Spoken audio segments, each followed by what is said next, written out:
protektahan, walang kasinungalingan. Serbisyong totoo lang.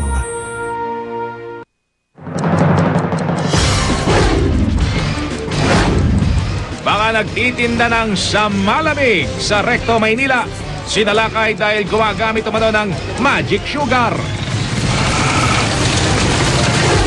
Sunog! Sa Tondo, Maynila, 70 pamilya nawala ng bahay.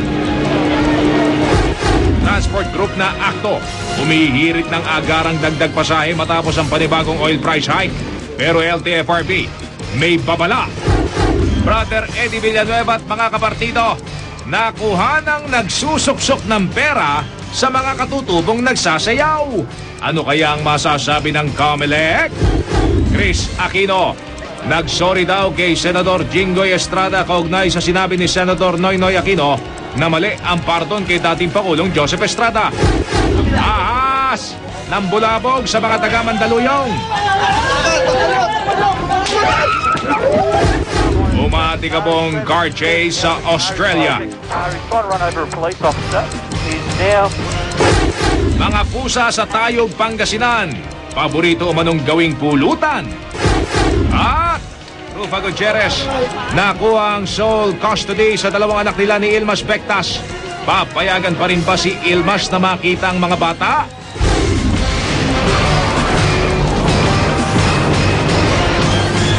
Mula sa GMA Network Center, narito si Mel Chanco, Mike Enriquez. Ito ang 24 oras.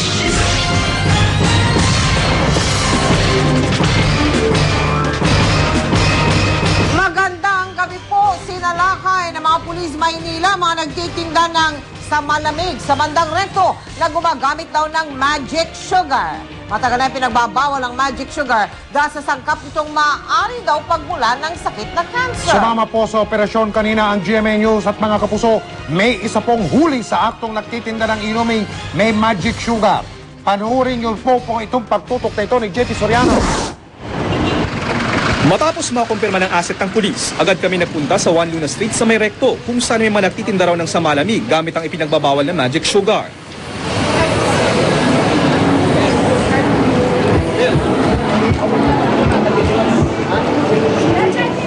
Pero pagdating sa lugar, halos wala nang nagtitinda.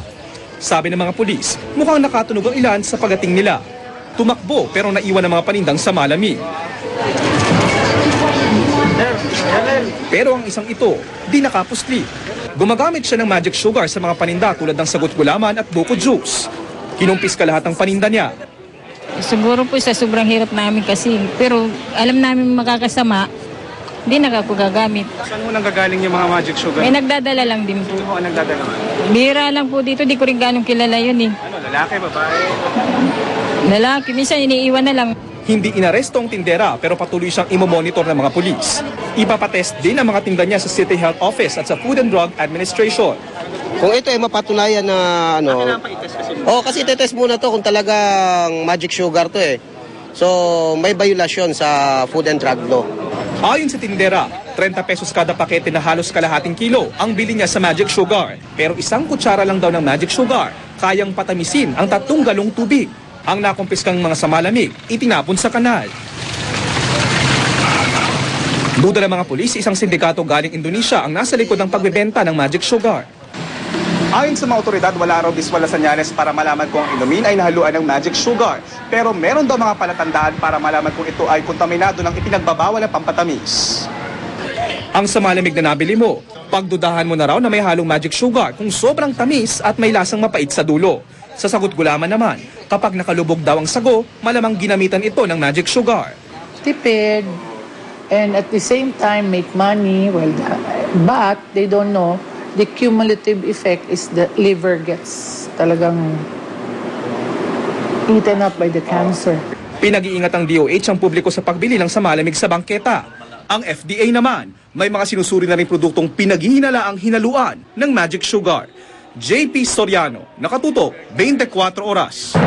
Paulit-ulit po naming paalala mga kapuso, mag-ingat po tayo sa sunog.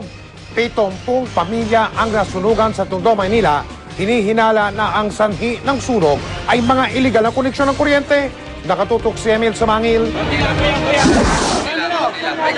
Hindi pa man kami nakakalapit sa fire scene, tanaw na mula sa tulay ng kapulong ang apoy na lumalamon sa mga bahay na nakatirik sa gilid ng estero sa lugar na kung tawagin Choco, sakop ng Tondo, Maynila. Hindi kayang pasukin ng mga fire truck ang mga looban papasok, kaya naglatag na lamang sila ng hose para ma-penetrate ang fire scene. Pero talagang kulang ang supply ng tubig, kaya pati ang mga tao sumali na sa fire operation na mano-mano. Nang humupa na ang usok at kumalma na ang apoy, lumitaw na ang mga istrukturang naabo. Kulang sa 70 pamilya ang nawalan ng tirahan. Kabilang na ang babaeng ito na ang naisalba lamang ay ang dalawa niyang alagang aso. Nagliyab na linya ng kuryente ang sinasabing punot dulo, pero walang makapagsabi kung saan mismo sa lugar na ito nagmula ang apoy. Isa lamang ang malinaw ayon sa mga kwento. Talamak daw ang iligal na koneksyon ng kuryente rito. Hindi kami ng tulong sa inyo, sana. Natulungan mo kami kasi wala rin kami pagkukunan, wala rin pagkukunan ng ano eh. Lalo pa kayo, mayroon pang buhay. Sa kami kukuha lang pambili mga yero, kahoy. Sa isang iglap, di bali nang manakawan ka, huwag ka lang masunugan eh. Pagdahon kumalat na yung apoy eh. Bigla na lang umusok yung ano, yun, bigla na lang nagliyab. May narinig ko ba kayong pagsabog? Wala. Basta yung sa wire lang. Emil Sumangil, nakatutok, 24 oras. Sa mga nasunugan po dyan sa Tondo, papunta na po dyan sa inyo ang GMA Kapuso Foundation para tumulong. Ilan po sa mga ipamamahagi nila ang bigas, canned goods, noodles, damit at mga kubo. Mga kapuso, mag-ingat din po sa sakit na hepatitis A ngayong tag-init. Ayon sa Department of Health, nakukuha ang hepatitis sa mga maruruming pagkain at maruming inumin. Sa Iloilo, mahigit 20 kaso na ng Hepa A ang naitala. Nakatutok si Connie Sison. 18 kaso ng hepatitis A ang naitala sa Barangay Zerudo sa Sara, Iloilo. Ayon sa kanilang barangay captain, lahat ng tinamaan ng Hepa A nakarecover na, pero may isa raw posibleng bagong kaso. Ang residente, kinakitaan ng ilang sintomas ng sakit tulad ng paninilaw ng balat at mata at pananakit ng tiyan. Maruming tubig ang itinuturing sanhi ng pagkalat ng sakit. Kaya muna kunugin halinan ang mga bomba kuno malapit sa balunasan, malapit sa CR, 25 meters away. Kinumpirma rin ng DOH Region 6 ang Hepa A outbreak sa Barangay Pitogo, Bayan ng San Joaquin. Pinakabagong kaso ang 10 biktima sa nasabing barangay. We expect siguro with the summer dry season yung increases ng food infections, foodborne and waterborne. Kasi nga dumadalas ang mainit. We tend to consume much of the coolers na inaano ng mga vendors sa labas. Dahil sa pagdami ng kaso ng Hepa A, parte ng kampanya ng DOH ngayong summer ang tamang pagpapakulo ng tubig para maiwasan ang pagkalat ng waterborne diseases. Kung yung water system nila is not that safe, resort to boiling. Simple boiling, you can kill off typhoid, you can kill off cholera. You can kill off also amoebiasis by simply boiling it between 10 minutes, 5 to 10 minutes. Payo pa ng DOH, panatilihin ding malinis ang mga kamay bago humawak ng pagkain at pagkatapos kumain para hindi maipasa ang dumi at mikrobyo. Connie Sison, nakatutok, 24 oras.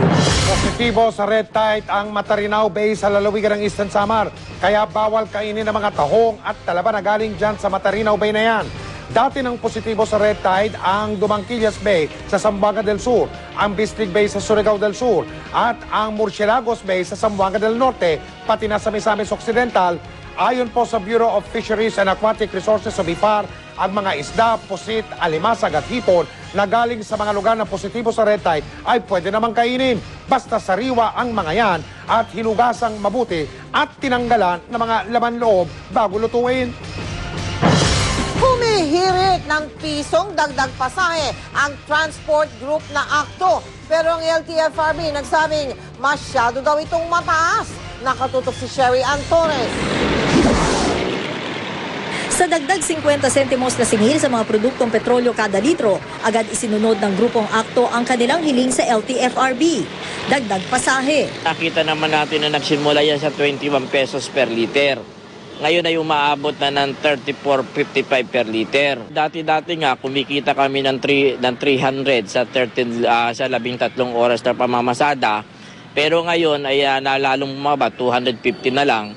Maliban daw kasi sa mas mahal na ang krudo ngayon, problema rin ng mga jeepney driver at operator ang mga diskwentong binibigay nila sa mga senior citizen at estudyante. Ang EVAT na kinakarga sa diesel na ginagamit nila at maintenance ng mga sasakyan at quarterly tax na binabayaran nila. Sa ngayon daw, 50 sentimos na kada pasahero ang lugi ng mga nasa jeepney sector. Ang pisong hinihingi nila, sabi ni De Luna, ay para makaraos lang ang mga jeepney driver sa hirap ng buhay. Pero sabi ng LTFRB, masyadong mataas ang hinihinging pisong dagdag pasahe. I-assume mo na yung isang jeepney, 12 passengers yan, traveling 4 kilometers, so 80 centavos divided by 12. So each passenger will have to sell out an additional of 6 centavos. Yun lang, hindi piso. Sinilip din ni Swansing ang pananahimik ng mga bus company kahit may serye ng oil price hike.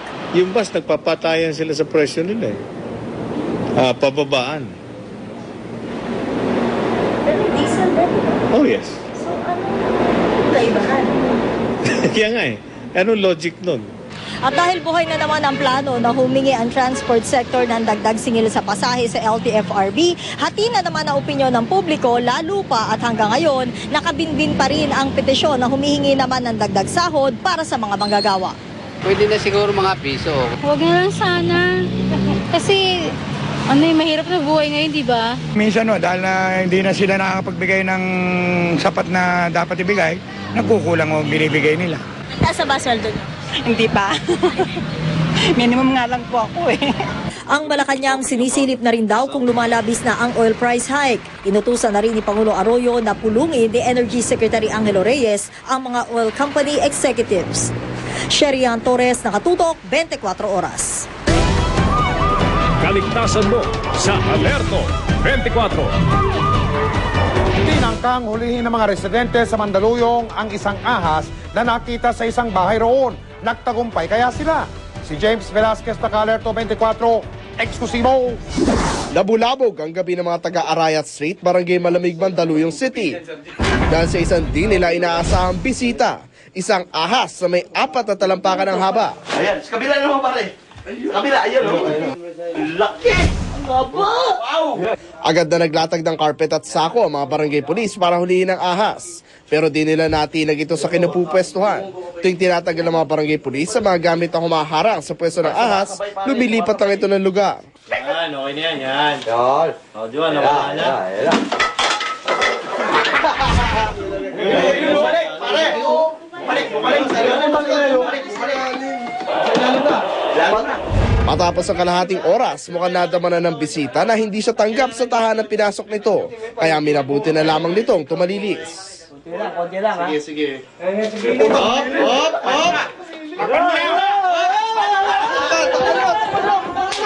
Ang mga usisero, kanya-kanyang karipas ng takbo. At sa takot ni Kuya, nakuha niyang lundagin ang bintanang ito. Hindi ito ang unang pagkakataon na may nakitang ahas sa lugar. Posibleng galing raw mga ahas sa masukal na bahaging ito ng Arayat Street. Wala naman naiulat na natuklaw ng mga ahas, kaya tingin ng barangay police, naghahanap na sila na matitirhan. Siguro dahil sa El Nino tag-init, naghahanap sila ng malamig na lugar. Maaaring lumusot sila doon sa may kabilang banyo, tumagos doon sa may kanilang kwarto. Medyo malamig kasi yung kwarto nila. James Velasquez sa Alerto, 24. Isang lalaking aminatong nakainom ang naaksidente habang namimisikleta sa Caloocan. Ang nakabangga sa kanyang motorsiklo ay tinangka pa umanong tumakas. Tricia Safra, Alerto 24, eksklusibo pa rin. Maghahating gabi nang mapansin ng GMA News ang nagbibisikletang lalaking ito na pazigzag-zigzag sa may Sapote Road, Camarin, Caloocan. Ilang ulit ding namuntikan ng sumemplang ang lalaki. Pero nagtapos din ang kanyang swerte nang minsan pa siyang pumedal papunta sa kabilang linya at nakasalubong ang isang motor. Kasama ang kanyang bisikleta, nagabog sa kalsada ang lalaki pero di ito hinintuan ang nakabangga. Matagal-tagal ding nakalugmok sa daan ng lalaking nakilalang si Darwin Bella bago ito hinintuan ng isa pang motorista para tulungan. Nagtamo siya ng sugat sa binti at umamin din na nakainom bago na aksidente. Ang nangyari raw ayon sa kanya, sinalubong ako ng isang motor, umovertake ko kasi doon sa tricycle yung isang motor eh. Medyo lang ako, nandito ako eh. Napunta Pumunta na nga lang ako ron dahil binangga ako ng motor eh. Hindi mo ako nakainom, 2 bote lang po nainom ko. Di naman tinantana ng mga responding barangay tanod ang nakabangga sa biktima at nahuli ito. Nang magharap sa barangay, hindi maawat sa pagtatalo at sisihan ang dalawa. Muntik pa silang mag-away. Kahit mo ako duduruin, pare. Hoy! Pare, huwag mo ako duduruin. Ang liit mo lang, pare, oh. Ang liit mo, huwag mo ako duduruin. Gusto mo, titirisin kita dito. Kung kayo, inaayos kayo. Ito, inaayos na nga kayo. Hindi, isa na nga nakabisa ka. Siya po, sa pare pa, huwag ka nakainom ka, lasing ka. Paliwanag na nakabangga sa bisikleta na si Concordio Terobias kung bakit di niya hinintuan ang kanya nabundol. Wala akong intensyon na takbuhan siya. Ang nangyari, hinabol ko yung tricycle driver para makakita saan nangyari. Kahit lasing to, siya ang nakadisgrasya at tinakbuhan niya pa. Kasama, may kasalanan siya. Trisha Zafra, naka-alerto, 24.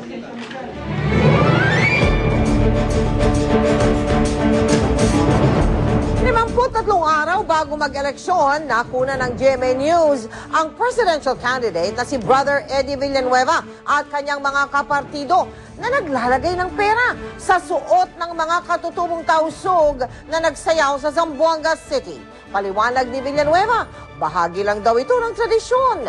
Mula sa Zamboanga nakatutok, si Lia Manyala. Halos mapuno ng tao ang Plaza Pershing ng Zamboanga City kung saan nag-political rally si Brother Eddie Villanueva kahapon. Tuwang-tuwa ang kampo ni Villanueva at para mas lalo nilang madama na welcome sila sa Zamboanga, nagsayaw pa ng pakiring ang ilang tausog dito.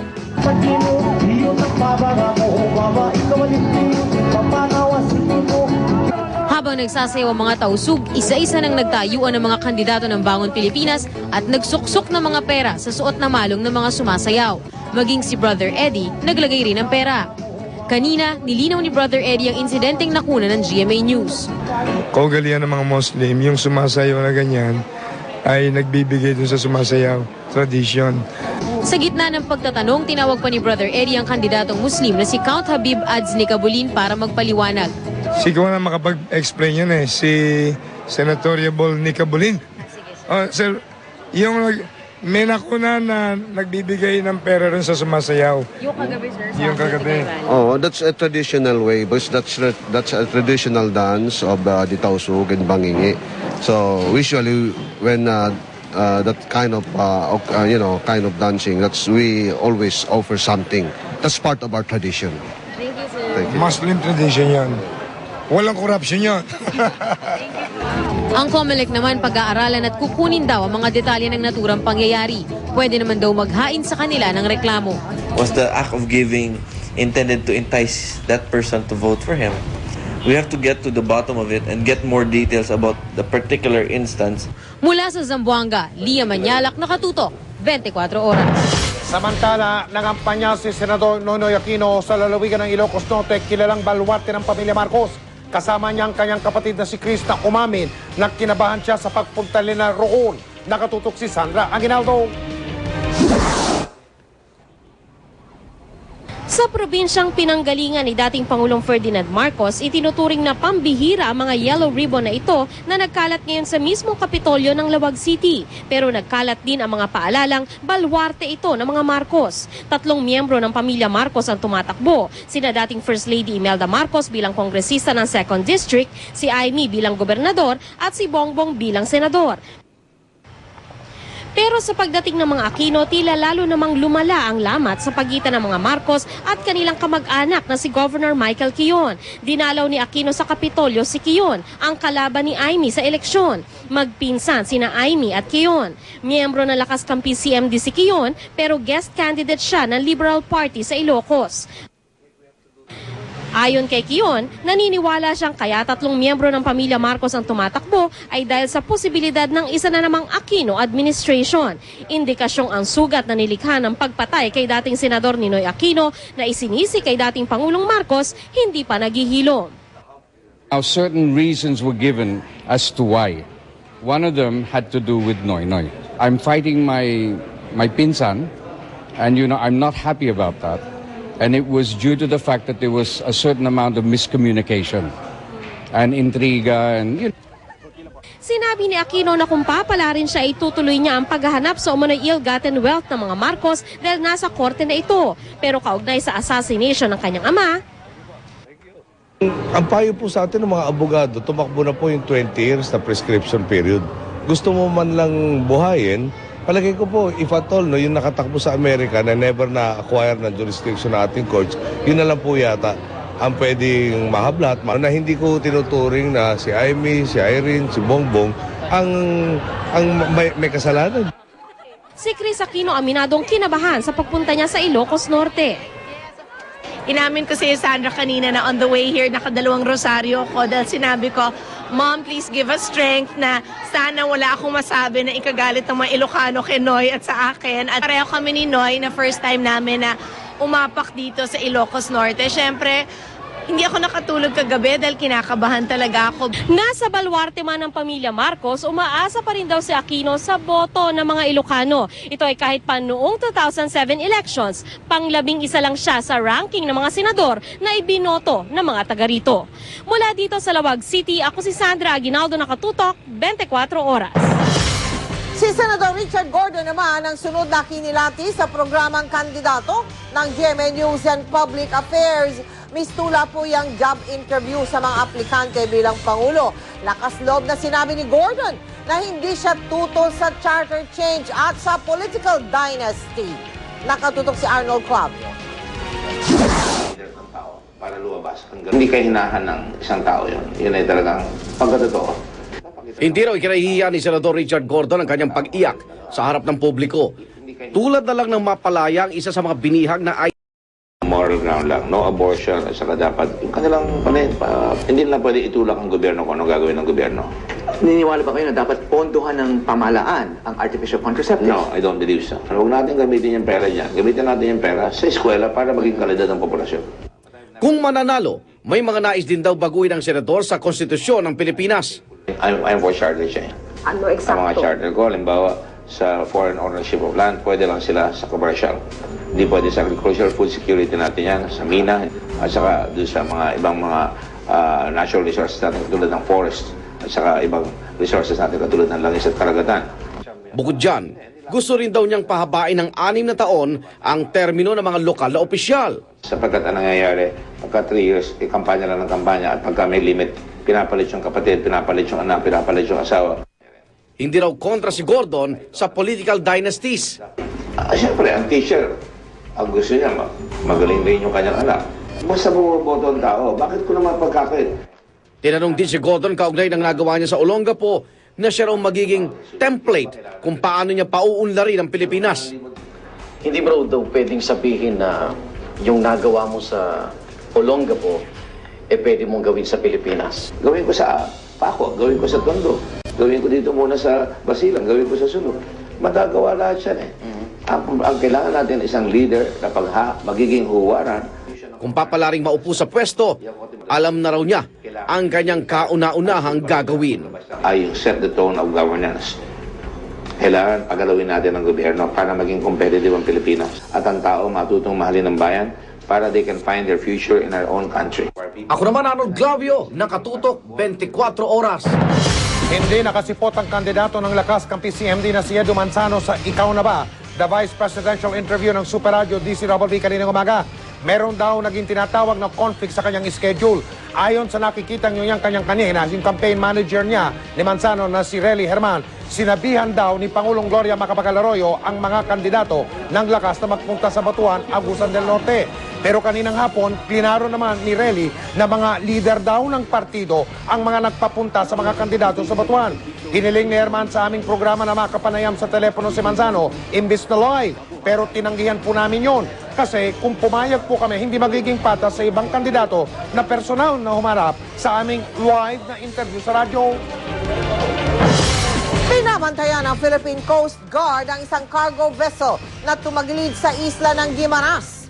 Nagkabutas daw ang gilid ng MV Windstar na may kargang toneladang kopra. Galing ito sa Iloilo City at patungo sa ng Iligan, Lanao del Norte. Naagapan na ang posibleng paglubog ng barko.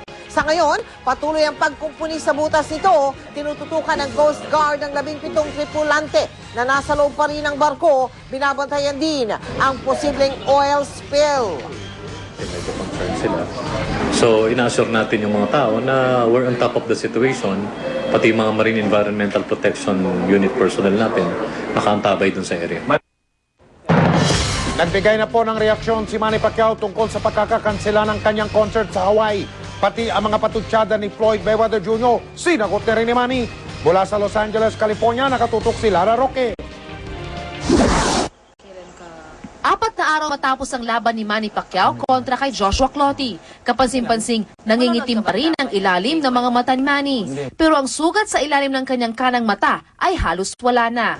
Ayon pa kay Manny, maayos naman ang kanyang pakiramdam. Wala rin daw problema sa kanyang kalusugan. Naging sentro ng usap-usapan ang naganap na Pacquiao-Clottey fight. Kung nadismaya, meron din namang namangha sa ipinakita ng dalawang boksingero. Pero kung si Manny raw ang tatanungin, isa lang daw ang kanyang hindi malilimutan sa naging karanasan sa Dallas, Texas. Ang ganda ng stadium, tapos sa dami ng taong manood. Hindi mo inasahan? Hindi ko inasahan. Isa naman sa mga hindi nangiming magsabi ng kanyang opinyon sa katatapos lang na laban ni Manny ay ang boksingerong si Floyd Mayweather Jr. Matatanda ang binatikos ni Mayweather ang anyay mahinang depensa ni Pacquiao kaya pumapasok ang mga suntok ni Clottey. Pero si Manny tila ayaw nang patulan ang patutsyada ni Mayweather. Ganun talaga, boxer. Hindi ka pwedeng hindi tumaan. Yun ang pagkatao niya eh. Intindihin na natin at least alam natin na mas matalino tayo sa kanya dahil intindihan natin siya. Nangihinayang naman ang pambansang kamao sa pagkakancel ng kanyang nakatakdang concert sa Waikiki, Hawaii nitong weekend. Kung natuloy kasi, ito sana ang kauna-unahang pagkakataon na magko-concert siya roon. Pero ayon kay Michael Cons, hindi man daw tuloy ang concert. Posibleng tuloy pa rin ang pagpunta ng pambansang kamao sa Hawaii. He was looking forward to going to Hawaii because he knows there's a lot of Filipinos that work and live there. Umaasa naman si Manny na madalaw niya ang kanyang mga tagahanga sa Hawaii. Mula sa Los Angeles, California, Lala Roque, nakatutok, 24 oras. Ipinagmamalaki ng Smartmatic matatapos daw ang pag-imprenta sa mahigit 50 milyong balotang gagamitin sa eleksyon bago ang itinakdang deadline. Nakatutok si Tina Panganiban Perez, exclusive. Sa kabila ng mga pangamba ng ilang grupo sa umano'y mabagal na printing ng mga balota, inihayag ng Smartmatic TIM Corporation na matatapos nito ang pag-iimprenta ng mga balota ng mas maaga ng 1 linggo. Parating na raw ang ikalimang printer na makakatulong para matapos ang printing bago ang April 25 deadline. Sa ngayon, mahigit 700,000 na balota kada araw ang naiimprenta ng 4 na printers sa 2 shift sa National Printing Office. We have our 5th high-speed printer arriving from Japan within the next 4 days, and that will raise our output to about 1 million per day. We're targeting April 18 to finish the balloting. Magtatayo rin ng Smartmatic ng command center para masundan ang mga PCOS machine, ballot box at balotang ipinakakalat sa iba't ibang lugar sa bansa. We'll be using a barcode technology so that we can track them all the way to the municipal level. Is there a possibility that something will get lost? Not with the tracking device like that. Minaliit naman ng COMELEC ang pangambang kukulangin ng 11 oras na pagboto mula alas 7 ng umaga hanggang alas 6 ng gabi. Sa isang pag-aaral ng isang propesor sa UP National Institute of Physics, sinabi nitong sa inaasahang mahigit 1,000 botante sa isang clustered precinct, malamang mahigit 500 lang ang makaboto base sa simulation daw na isinagawa nila. Lumabas din sa pag-aaral nilang para makaboto raw ang lahat ng botante, dapat 75 ang boboto kada oras. Isa sa mga inaasahang ikatatagal ng pagboto ang paghahanap ng presinto. Kaya simula Abril, ipadadala ng COMELEC sa mga botante ang kanilang voter information sheet kung saan nakalagay ang sequence, precinct number at iba pang impormasyon kung saan boboto. Sample ballot din daw itong pwedeng pagpraktisa ng shading ng botante. Nag-time and motion study sila Commissioner Lara Sabal here sa Baseco and in Mandaluyong and another one with IFES. Kaya. Vote early. Yes.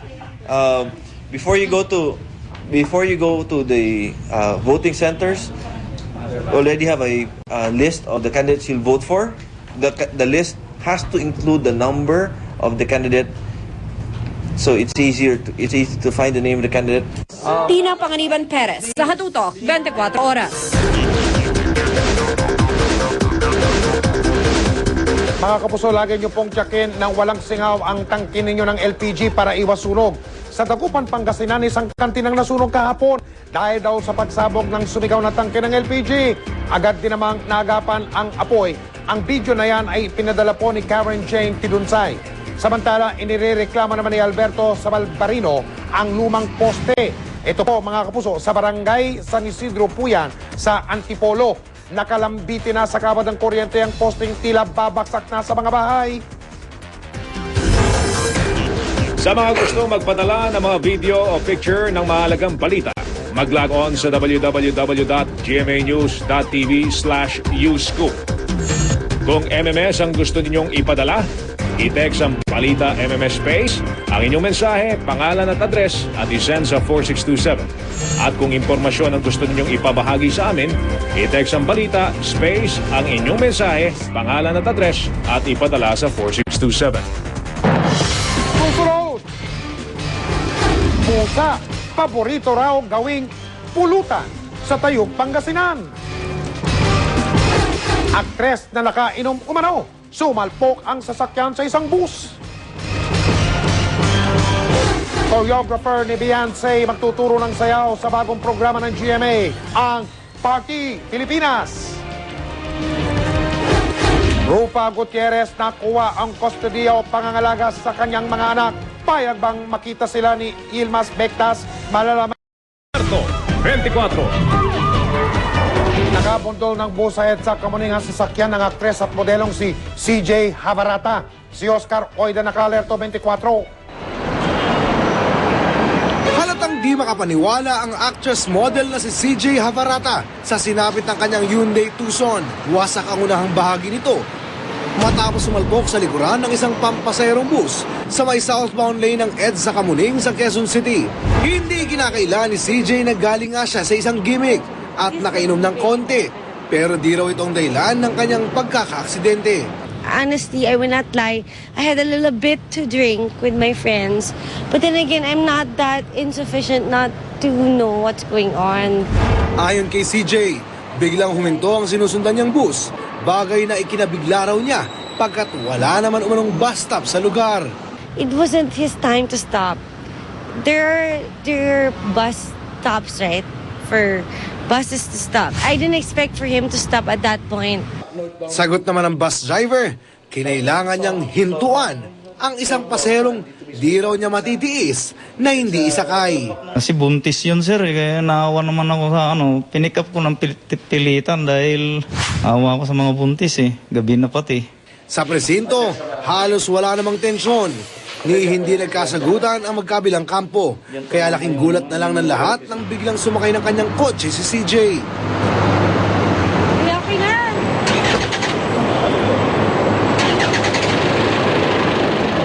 Sabay sibat kahit di pa natatapos ang investigasyon.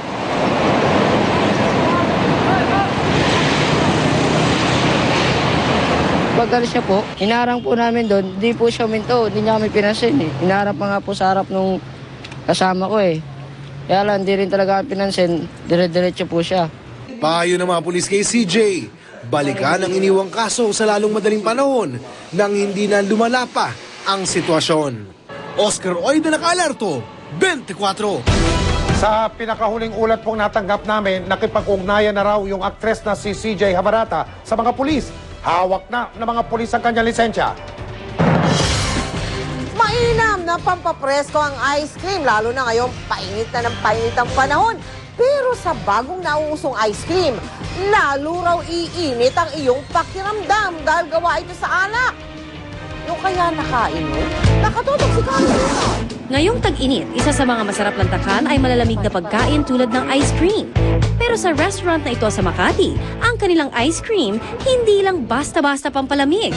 Pwede rin daw pampainit. Kapag isang scoop ang nakain mo, parang ka rin uminom ng isang cocktail drink. Matatamaan ka raw sa 6 na magkakaibang flavors ng ice cream na gawa sa alak. Pero ang ice cream na ito, for adults only. Ang liqueur adult ice cream ay para sa mga tao na 18 years old and above. Sa mga naghahanap ng cocktails, perfect daw ang kanilang Margarita Passion. Katakam-takam din ang chocolate, strawberry at butterscotch flavors na gawa naman sa martini at amaretto. Pumapatak ng 55 kada scoop ang presyo ng ice cream. It's smooth and it tastes exactly like a margarita. Pero kung ayaw mong malasing, pwede namang subukan ang ice cream na gawa sa serbesa. Ang ice cream parlor na ito sa Parañaque, dinarayo rin dahil sa kanilang alcoholic ice cream. Masyadong mababa lang naman po yung alcohol na nilalagay. Bukod sa beer, meron din silang tequila rose pati maanghang na wasabi ice cream. Sa una, masarap pero pagka tumatagal parang umaanghang siya. Anumang flavor ng alcoholic ice cream ang piliin, paalala lang po, eat moderately. Connie Sisa, Nakatutok, 24 Oras. Chika Minute! Nag-enjoy ng gusto ang top 3 male winners ng Starstruck 5 sa kanilang pictorial para sa isang magazine. Paano kaya sila nag-prepare para rito? Alamin sa chika ni Lars Santiago. Ramdam na ng mga bagong produkto ng Starstruck ang pag-alagwa ng kanilang showbiz career. Ang Starstruck male grand winner na si Steven Silva, sina First Prince Enzo Pineda at Second Prince Rocco Nacino, magazine cover boys na. Kahapon, nag-pictorial sila para sa summer issue ng isang glossy magazine. Now, we're gonna be on the cover. So parang sobrang astig feeling ko. Parang it's an honor to be this early at in our careers na ma-expose pa kami this way. At the same time po, para sa amin, baguhan lang kami. Ibang level siya. Hindi iniisip ni na Steven, Enzo at Rocco na trabaho ang ginawa nilang pictorial dahil nag-enjoy sila ng gusto. So good. I feel so Ayaw na namin umalis sa pool. Kung wala po kaming gagawin mamaya, nandito lang po kami kahit mainit. Go back swimming again. Sa mga nakasaksi sa pictorial, marami ang humanga sa magandang katawan ng tatlo. Paano nga ba nila inaalagaan ang kanilang katawan? Working out, eating right. Kasi if you do those things, parang you have more confidence. So for a pictorial like this, I train Muay Thai and Jiu-Jitsu para mabatak po mga muscles. Todo workout. I do gymnastics sometimes, pero for dancing, pero it helps also. Like kay Rocco, nababatak yung katawan namin. Sa ngayon, sumasailalim sa acting workshop sina Enzo at Rocco para sa gagawin nilang mga proyekto sa GMA. Si Steven naman, biyahing San Francisco, California ngayong gabi, kasama si Mark Heras para sa show ng GMA Pinoy TV. Lars Santiago, updated sa Showbiz Happenings. Rufa Gutierrez, papayagan pa bang makita ni Ilmas Bectas ang kanilang mga anak? Tutukan niya. Susunod! Sa bansang Australia, umaatikabong pagtugis sa isang suspect sa pagnanakaw. Talamak na pagkain ng karne ng pusa sa Tayug sa Pangasinan, tinututulan ng Animal Rights Group. At Richard Gutierrez, ano kayang masasabi sa pagiging bagong host niya ng Survivor Philippines?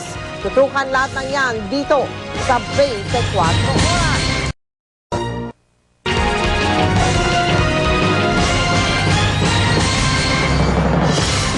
Sa bansang Australia, malapelikulang eksena sa pagtugi sa isang suspect. Wala nang pakialam sa batas trapiko ang 22 taong gulang na lalaki. Naaresto na pala siya dahil sa pagnanakaw at ginagamot sa ospital matapos masugatan. Pero tumakas siya sa ospital. Sa isang punto, bumaba siya sa kotse at sa pinitang tinangay ang isa pang sasakyan. Mahigit 100 pulis na ang ipinakalat para tugisin siya. Na-corner din naman siya sa kalaunan. Arestado pati ang babaeng kasabwat niya. Sa Melbourne naman, kuhang-kuha sa security camera ang pagnanakaw sa isang ATM. Ilang beses sinalpok nung sasakyan ang salamin sa cafe. Pagkatapos, pumasok ang mga suspect at tinangay ang box ng ATM na naglalaman ng pera.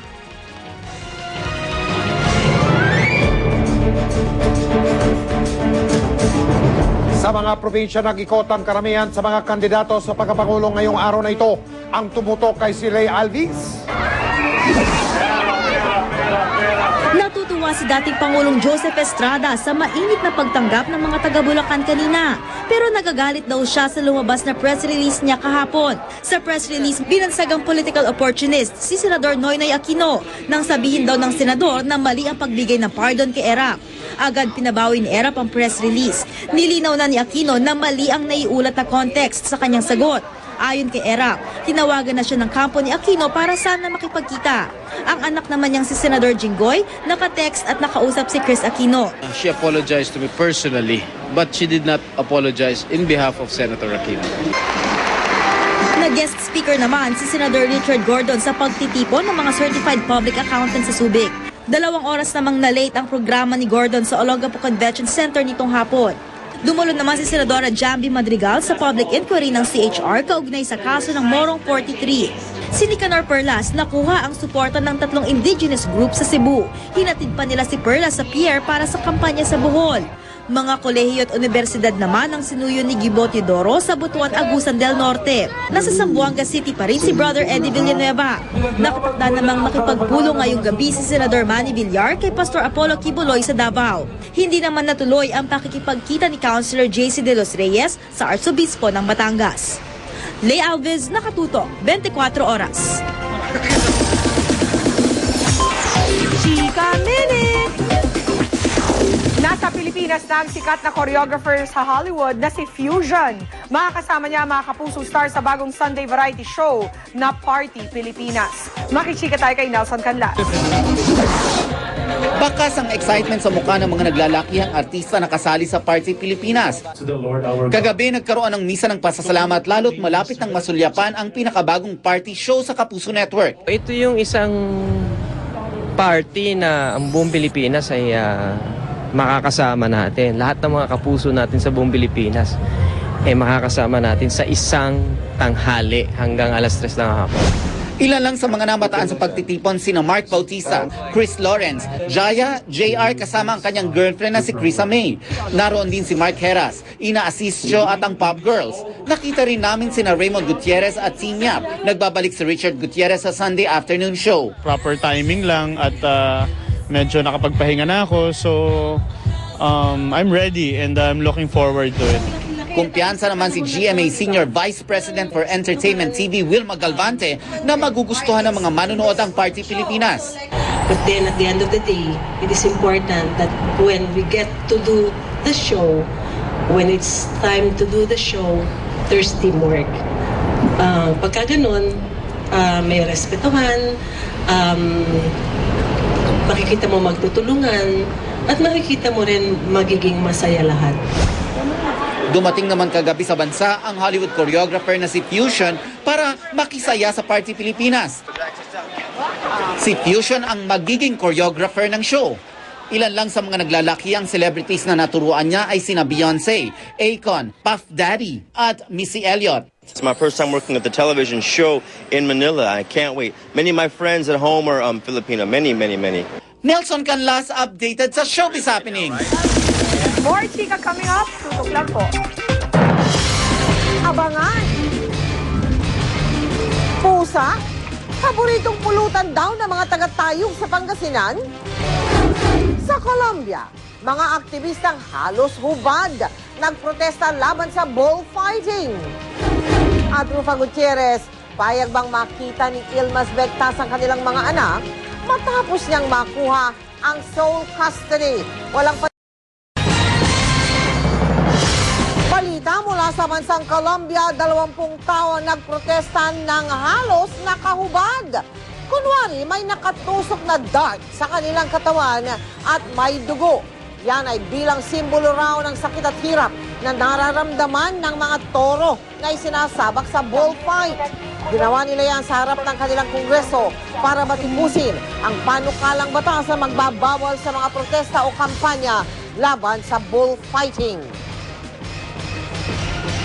Si Nel Tiangco, ang inyong kapusong totoo. Kagabi natutunan natin ang pagsusot ng high heels at ang pagtayo ng matagal ay totoo ngang nakakapagpalala sa varicose veins. Kaya sising-sisi ngayon si Marilyn dahil sa sakit at hirap na kanyang dinaranas. Narito po ang kanyang kwento. Mag-isang pinalaki ni Marilyn ang anak na si Maribel. Halos lahat ng trabaho naranasan niya. Factory worker, security guard at tindera para maitaguyod lamang ang nag-iisang anak. Bata pa siya, taglay na niya ang varicose veins sa kanyang mga binti. At dahil kailangan niyang kumayod, hindi niya ininda ang sakit nito.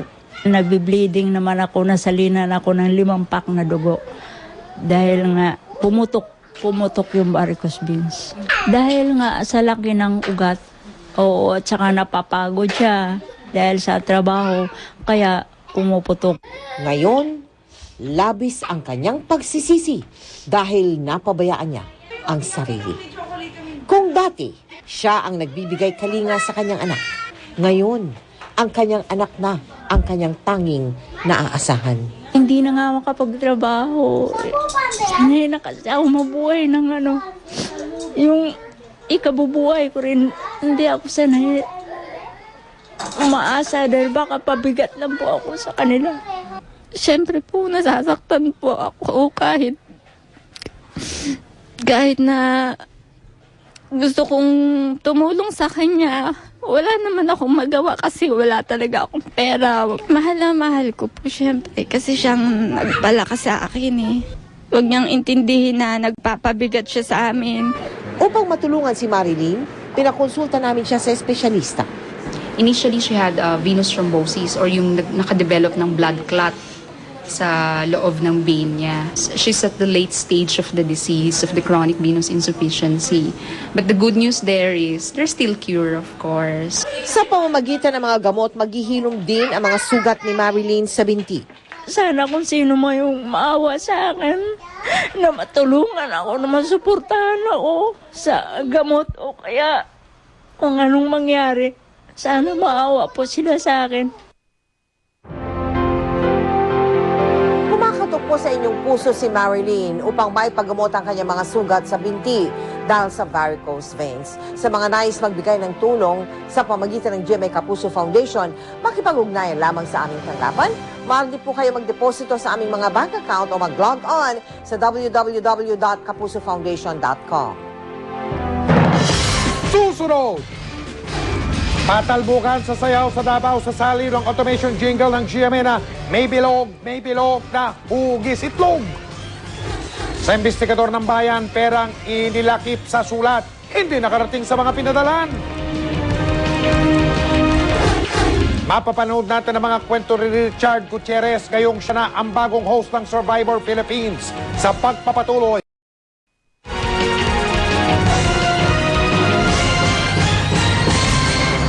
Nagpatalbukan po ang mga kalahok sa Davao Sayaw Galaw Grand Finals. Kanya-kanya sila ng pag-ingdak sa saliw ng tugtog na may bilog na hugis itlog.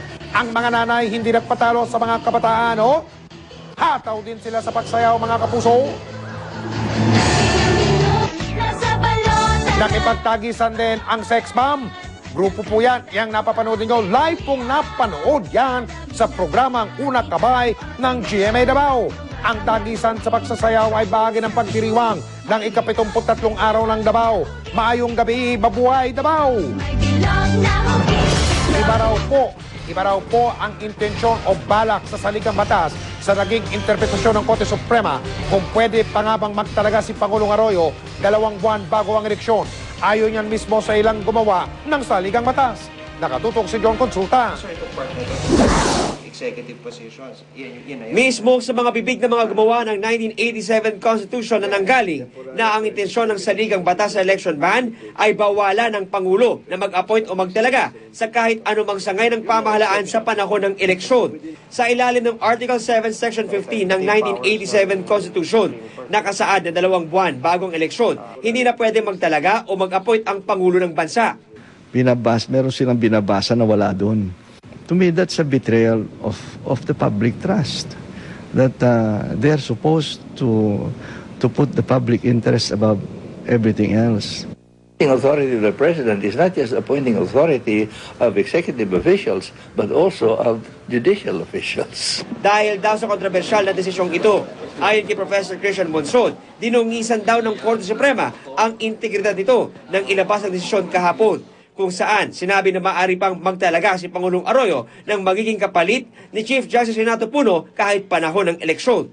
It was so unnecessary of them to taint their image and reputation and independence on this issue. I think many people lost respect for the Supreme Court.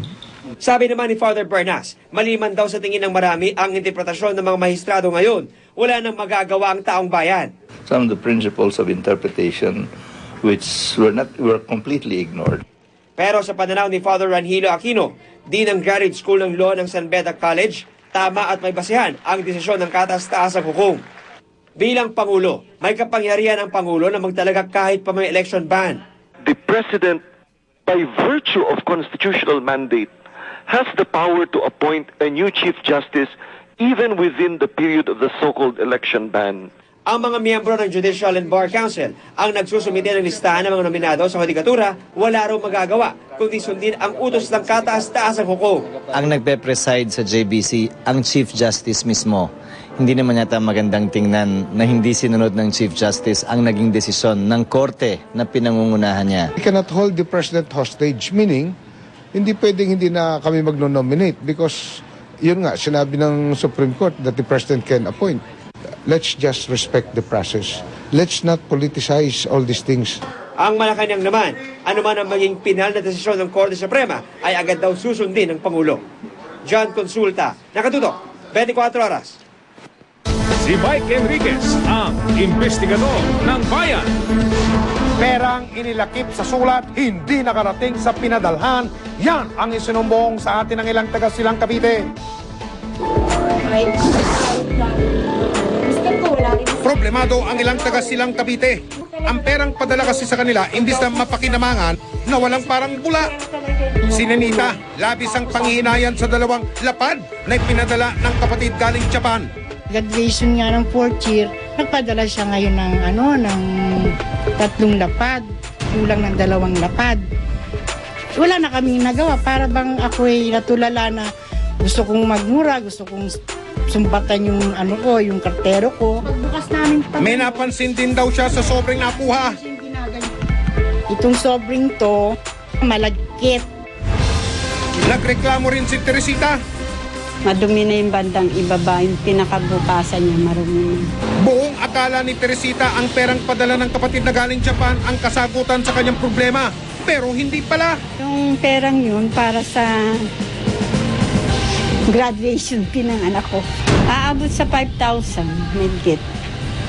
Yun ang nawala. Tsaka ang isang sulat. Agad pinuntahan ng investigador ng bayan ng Silang Post Office dahil sa mga nakababahalang sumbong na ito.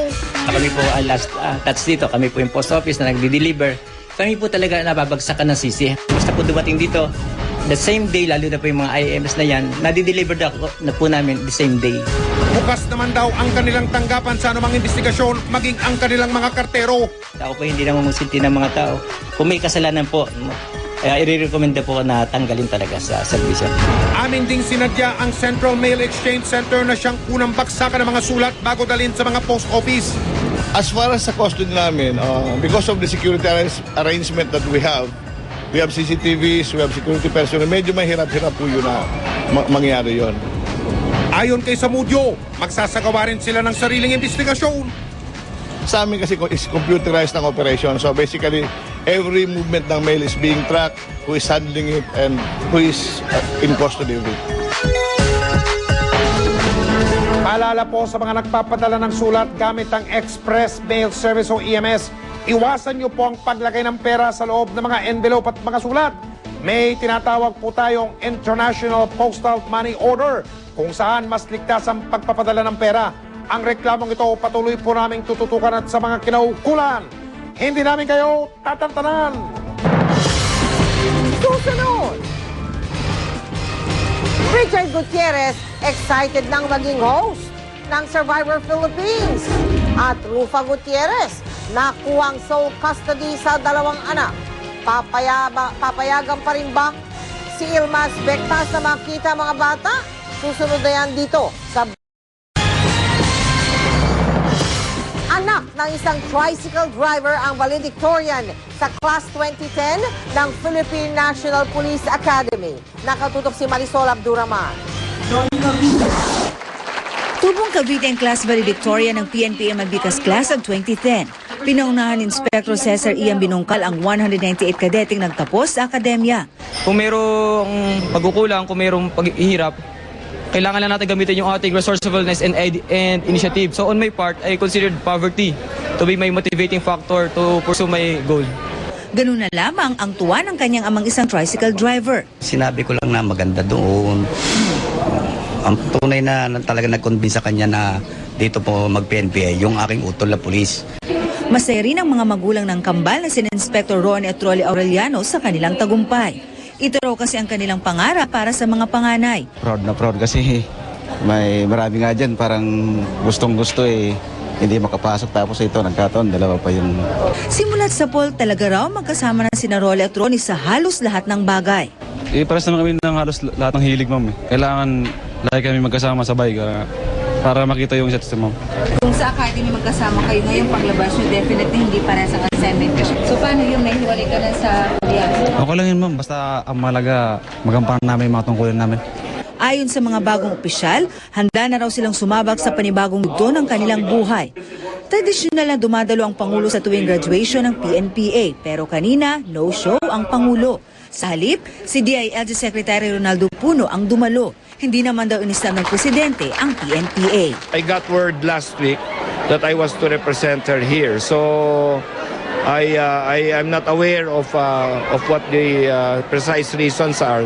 Ang alam ko lang that she is in Mindanao today. Hindi man nakarating ang Pangulo sa graduation ng PNPA ngayong taon, mahigpit ang kanyang bilin sa mga nagsipagtapos. Ang ipatupad at itaguyod ang misyon ng PNP. Marisol Abduraman, Nakatuto, 24 Oras. Pasintabi lang po sa mga kumakain dyan. May mga pusa po na kinakatay at ginagawang pulutan. Base po sa batas ng tawag ay Animal Welfare Act, bawal ang pananakit o pagmamaltrato sa mga hayop. Nakatutok si Susan Enriquez. Dito sa Philippine Animal Welfare Society o PAWS, espesyal ang turing sa mga pusa. Mistulang sanggol nga kung ituring nila ang mga ito. Kaya masakit ang loob nila sa mga report na sa ibang lugar, pinapatay at kinakain ang mga pusa.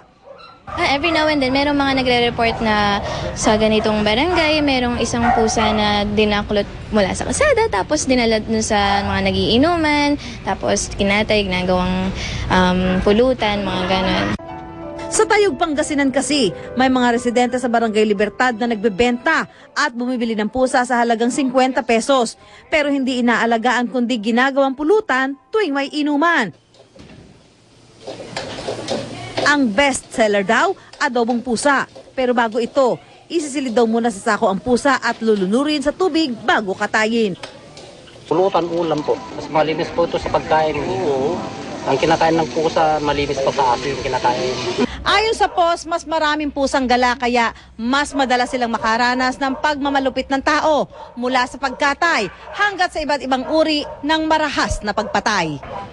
Sa ilalim ng Republic Act No. 8485, ipinagbabawal ang pagpatay sa mga hayop gaya ng aso at pusa. Bukod sa bawal, may panganib rin hatid sa kalusugan ang pagkain ng aso o pusa, lalo na kung ito yung mga pagala-gala lang.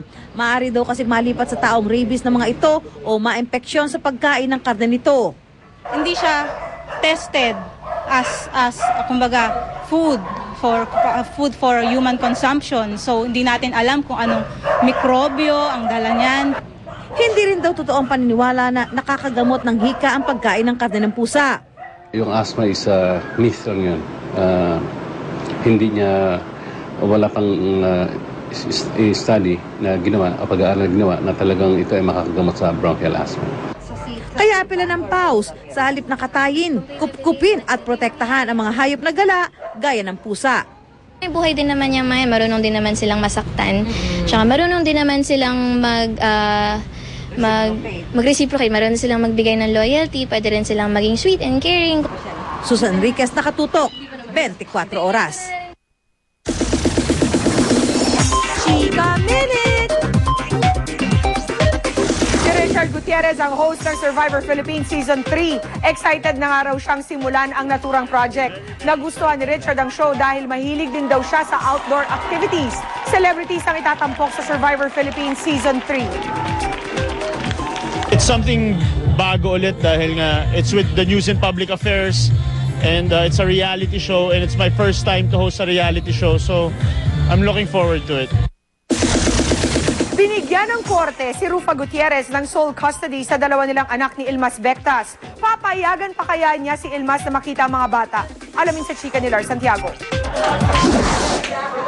Nakafocus sa trabaho si Rufa Gutierrez ngayon. Kaninang tanghali, humarap siya sa press conference ng pelikulang Working Girls kasama sina Iza Calzado, Jenilyn Mercado, Bianca King at Eugene Domingo. Naroon din ang direktor ng pelikulang si Joey Reyes at sina GMA Films President Annette Gozo Nabrogar, Viva Films producer Vic Del Rosario at Unitel producer Tony Gloria. Kahapon, isang press conference din ang dinaluhan ni Rufa para sa bago niyang endorsement. Dito, hindi siya nakaligtas mahingian ng reaksyon sa pag-iyak ng dati niyang co-host na si Chris Aquino sa Sunday talk show nito. Just like the rest of the world, na-shock ako. Hindi ko maintindihan what really happened. Pero, ayun, para sa akin, nagulat lang talaga ako. Nagpadala ng bulaklak na may kasamang maiksing note si Rufa kay Chris noong linggo bilang pagpapakita na kaibigan pa rin niya ang TV host. Para sa akin, nagtapos na yung episode doon at gusto ko na siyang iwanan doon kasi like I said, I'm moving forward and there's so many things to be happy about. Isang nagpapasaya kay Rufa ngayon ay ang pagbibigay sa kanya ng korte ng sole custody sa dalawang anak nila ng dating asawang si Ilmas Bectas. Nakakataba ng puso malaman na sa akin talaga officially it's legal and the Quezon City Regional Trial Court, gave this judgment. So, ayun, para maiayos lang lahat, diba? Nag-usap na raw sila ni Ilmas at sinabi raw nito na ipauubaya naman talaga niya kay Rufa ang custody kina Lorene at Venice. Nakatakdang dumating si Ilmas bago mag-Holy Week at pinaghahandaan din ito ni Rufa. Ang paghahanda, syempre yung mga bata, maghahanda talaga for him. And I really want them to spend time together kasi I'm sure na miss nila ng bonggang-bongga yung daddy nila. And for us naman, kami ni Ilma, siguro mas mabuti mag-dinner kami, you know, for old time's sake. Lars Santiago, updated sa Showbiz Happening. That's it for Chika Minute. Tutok uli bukas for the hottest in showbiz. Ako po si Pia Guanyo. Na, Mike? Salamat, Pia. Siya po ang mga balita aming tinutukan sa nakalipas sa 24 oras. Maraming salamat sa inyong pagtitiwala mula sa tahanan ng katotohanan. Ako po si Mel Tiangco. Ako po si Mike Enriquez. Ito ang GMA. Walang kinikilingan, walang pinoprotektahan. Walang kasinungalingan, serbisyong totoo lamang. At dahil hindi natutulog ang balita, nakatutok kami 24 oras.